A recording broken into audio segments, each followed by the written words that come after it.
সীমান্তে রহস্যময় ড্রোনের দেখা মিলল। রাতের আকাশে ড্রোন ঘিরে রীতিমতো চাঞ্চল্য ছড়ায় গোটা এলাকায়। ফাঁসি দেওয়ার সীমান্তে ৩টি রহস্যময় ড্রোন, যে ছবি আপনাদের দেখাচ্ছি, ভারত বাংলাদেশ সীমান্তে রহস্যময় ড্রোন। আমাদের সঙ্গে রয়েছেন প্রতিনিধি বিশ্বজিৎ।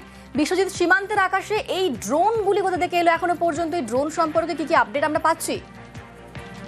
দেখো, রহস্যময় ড্রোন নিয়ে এখনো কিন্তু দানা বাঁধছে যে এই ড্রোন আসলো কোথা থেকে। তুমি জানো যে সীমান্ত এলাকা, একদিকে বাংলাদেশ অন্যদিকে ভারত।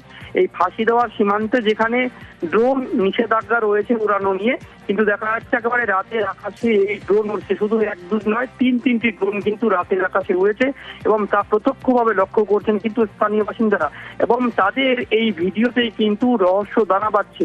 তুমি জানো, ভারত বাংলাদেশের সম্পর্কের মধ্যে কিছুটা হলেও কিন্তু অস্থির পরিস্থিতি এই মুহূর্তে রয়েছে, এবং সেই পরিস্থিতির মধ্যে দেখা যাচ্ছে যে এই ড্রোন রাতের আকাশে বিস্মিত করে জ্বলতে দেখা যায়। মুহূর্তের মধ্যে এই ড্রোন কিন্তু নিমেষ হতেই কার্যত এলাকায় কিন্তু চাঞ্চল্য ছড়িয়েছে।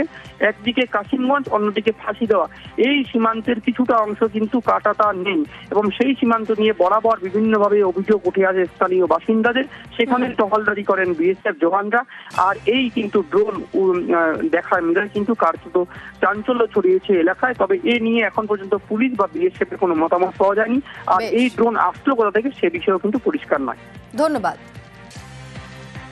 আর ফাঁসি দেওয়ার পাশাপাশি বালুরঘাটের আকাশেও কিন্তু রহস্যময় আলোর দেখা মিলেছে।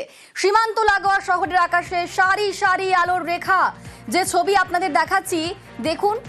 সীমান্ত লাগোয়া শহরের আকাশে সারি সারি আলোর রেখা। রাতের আকাশের রহস্য আলো ঘিরে একই সঙ্গে যেমন উৎসাহ রয়েছে, তেমনি আতঙ্ক রয়েছে। সেই সারি সারি আলোর রেখা আসলে কি? যদি তার ড্রোন হয়, তাহলে সেই ড্রোন কোথা থেকে এলো তা নিয়ে কিন্তু রীতিমতো রহস্য দানা বাঁধছে।